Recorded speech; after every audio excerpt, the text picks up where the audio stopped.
lang, ano yung bagay na wish mo ay babaunin ng mga manonood pagkatapos panoorin sa sinihan? Yung paglabas ba nila? Isa na silang ganap na Luna o ano kaya?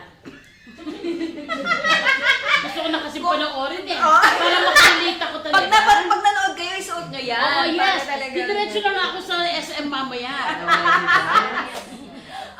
Well, ang gusto ko na sana ay baunin ng lahat ng makakapanood ng P77 ay life lessons and realizations na at the end of the day, hindi naman masamang mangarap for a better life, 'di ba? Pero yun lang talaga, kailangan lang natin talagang parang we need to be grateful with what we have while we dream of the things we want. Ganyan. Kumbaga parang, pwede kang mangarap, oo, pero trabahuhin mo para makarating ka doon. Pero wag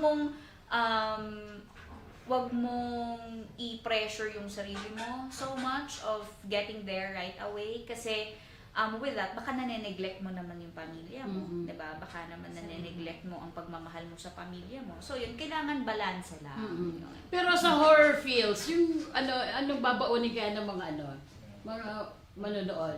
Yung matatakot na ba sila o Feeling ko, wag kayong bumili ng sliding door. Kasi ang hirap Hindi nyo kasi yung sliding door, 'di ba, hindi siya parang yung normal na pintuan na pagbukas mo kita mo na agad. Yun kasi dahan-dahan. So hindi mo alam kung yung may tao ba sa dulo nun. So feeling ko wag kayo talagang mag-sliding door. Oo, alam mo na ano yung mga may business na sliding door.